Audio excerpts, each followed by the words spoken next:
Yeah, she's actually really freaking close. It's actually 35.9%. Yeah. Ooh. And this is based off a 2014 study by Wallner that they submitted. Yeah. So And I guessed off the top of my dome because I live in California and it's expensive. So Luis, that percentage was just for California. it says here that's a 24. So they did one for NerdWallet in 2014. It was not California, but they looked at holistically all men that covering all the household bills. That was 35.9. Then they did a Pew Research study in 2017, and it said about 69% of married or cohabitating couples, men earning more than women, aligning with the man is as financial provider. And then in 2021, uh, YouGov did a survey. Around one third of women in relationships report being entirely or somewhat financially dependent on their partner. So, yeah, it is a small percentage. It's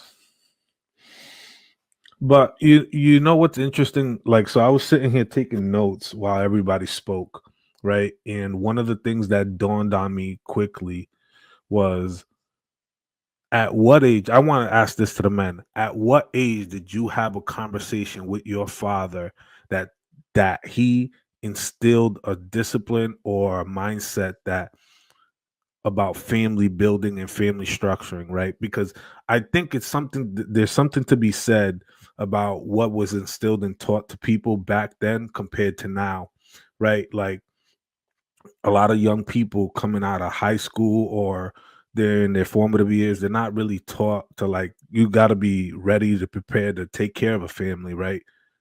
There's a different kind of cultural living that we have today than back then. I have a neighbor, guy's like in his 80s. I love having conversations with him because he fills me in on a lot of the things how he grew up.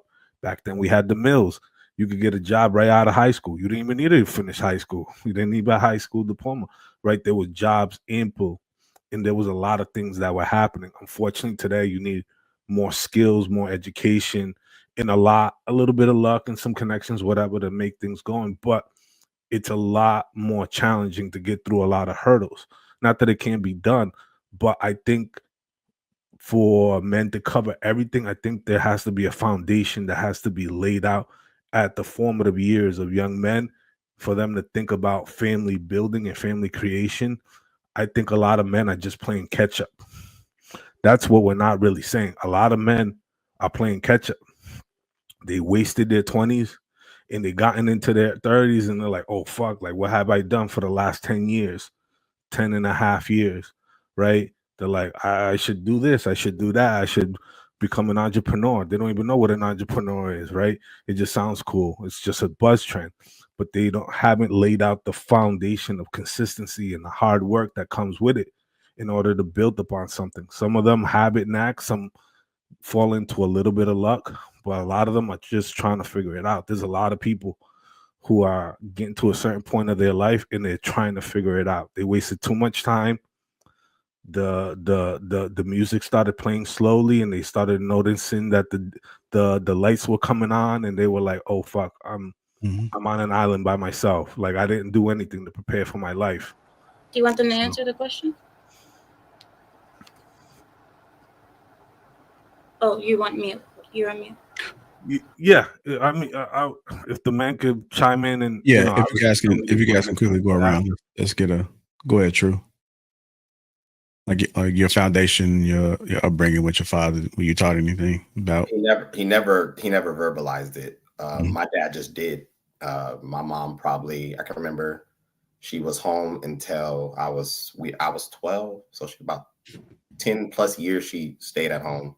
Then she got in the workforce, maybe worked 5 years, but he didn't. There was no talk. He just did. So I kind of seen it, but there was no talk. This Yeah. is what you do. My biological father, he was around when I was young, but my grandfather was the one that was my father figure, and he didn't tell me anything about. He didn't teach me any of that. He just showed me how to make sure I take care of the house. Never have any conversations with me about relationships, about marriage, about any of that. It was just making sure the house is operating the way it needed to be. You know, my grandfather had roles, and my grandmother had a role, and so they just stayed in their lane. You know why this conversation, I'm so excited about it, personally, but why I believe it's dangerous is just my 2 cents, and I'll be concise. I don't believe that we understand that. Okay, I don't believe our women in the community collectively understand that you cannot put all that weight on most Black men unless he has lineage, because most communities, the reason why the men are able to provide, as you say, singular, is because they're walking into combined resources. From what I've observed, almost every community does this. No man starts from scratch. Our community does. And so that's why usually when you meet him, as Luis was saying, you screw off your 20s. It's not so much you're screwing off your 20s, you're hitting a reset. They're not passing you down houses. They're not co-signing for your loans. Everything is at the start for most Black men. I don't believe our women understand that. So sometimes I think it's unrealistic to believe that you're going to meet a majority of Black men who have the resources at a young age to be able to take that weight on by themselves. You got to build. And I digress. And sort of one anecdote that I would like to add to that is, you're absolutely right. I agree with that sentiment. I think that a lot of people are starting from scratch. They're starting from home base. But I think a way to remedy that is for people to build the mindset of not kicking your kids out at 18. Let's start right there. I think that becomes the pillar of which. So, for full transparency, I went to undergrad. I still lived at home. Didn't live on campus. I lived at home. I ate at home, right? And I worked as well, with my other siblings, etc., and my parents. Parents are still together. They're both retired now. And even when I finished and I worked and I was out there grinding, I still lived at home. So I saved a lot of money.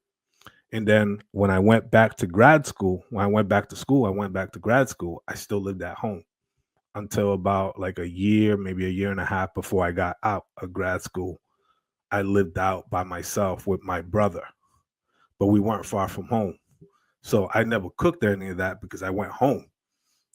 But there was a system built in where I didn't have to shoulder a lot of personal responsibilities of trying to survive and figuring it all out. I had a tribe, I had a system, I had a family, right?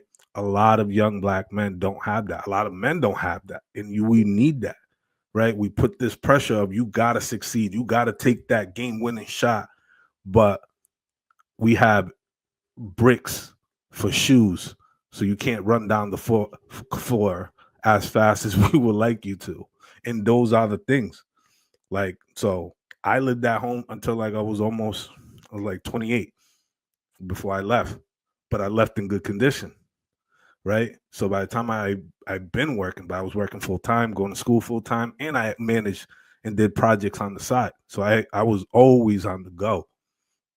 Nothing has changed. The only difference is like whether you're living by yourself or living at home. And I always been close to my family and my parents, but that also shifted a lot of the cost. Why am I paying somebody else when we have a house, right? Put your kids on the second floor of that 3-family. Make a room in the basement so they don't have to spend the extra money for room and board at the college and university. What are the conversations that are happening? Because we can mitigate that, right? If we're trying to set up that young man for success, what are the things that we can play the part so he can focus on being the greatest thing that this family has ever seen? And unfortunately, I think that a lot of people are trying to sever from each other and grow this kind of independent. You could do it all by yourself. You will never win compared to people who have a tribe, who have a system, who are there for one another, who are put in there, good times, bad times, etc. And I had a lot of tough times, but I had a system, right? And that's why I thrived, and I'm doing well today because of that. And mind you, I'm a first generational child. I was born on the islands. So my parents' highest level of education completed is the 10th grade. You know what I'm saying? hmm My parents' highest level of education completed is the 10th grade. But yet we had cars, we had houses, right? There was a certain work ethic and a certain sort of communal building or living arrangement that allowed us to do that. And I think that if more people adopted that kind of way of thinking, I think we will set up our younger people for much greater success, less less debt and burden, and allow them to walk into their greatness. I yield.